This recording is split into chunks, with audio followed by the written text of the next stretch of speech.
Messi কাণ্ডে অরূপ বিশ্বাসের FIR খারিজ এবং রক্ষা কবচের আবেদন মামলায় কলকাতা হাইকোর্টের সিঙ্গেল বেঞ্চের রায়কে রীতিমতো চ্যালেঞ্জ করে ডিভিশন বেঞ্চে আবেদন করতে চলেছে মূল উদ্যোক্তা শতদ্রু দত্ত।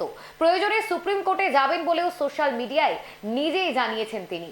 মেসি কাণ্ডে দায়ের হওয়া মামলায় বুধবার কলকাতা হাইকোর্টে প্রাক্তন ক্রীড়ামন্ত্রী অরূপ বিশ্বাসকে 17 আগস্ট পর্যন্ত শর্ত সাপেক্ষে অন্তর্বর্তী রক্ষা কবচ দিয়েছে।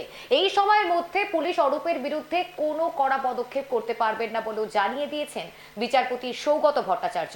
হাইকোর্টের সিঙ্গেল বেঞ্চে সেই রায়কে রীতিমতো চ্যালেঞ্জ করে এবার ডিভিশন বেঞ্চে আবেদন করতে চলেছে শতদ্রু দত্ত। শুনুন। অরূপ বিশ্বাস তো একজন প্রাক্তন মন্ত্রী এবং যথেষ্ট ইনফ্লুয়েন্সিয়াল পলিটিশিয়ান।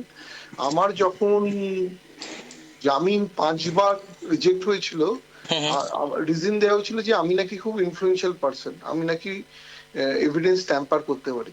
তাই আমার একটাই প্রশ্ন হলো, অরূপ বিশ্বাস তো একটা প্রাক্তন মন্ত্রী, উনি তো আমার থেকে আরো বেশি হেভিওয়েট এবং বেশি ইনফ্লুয়েন্সিয়াল। তো উনি কি এটা, উনিও তো এভিডেন্সে ট্যাম্পার করতে পারেন। যদি ওনাকে যদি কাস্টাডিতে নিয়ে না ইনভেস্টিগেশন হয়, যেরকম আমার ক্ষেত্রে হয়েছিল, তাহলে উনি তো ইনভেস্টিগেশনে এভিডেন্স ট্যাম্পার করতেই পারেন। এটা আমার প্রশ্ন। বাট এনিওয়েজ, আমি ডিভিশন বেঞ্চে যাচ্ছি। ডিভিশন বেঞ্চ থেকে যদি ফেভারেবল পাই ভালো কথা, নাহলে আমি সুপ্রিম কোর্টে যাব।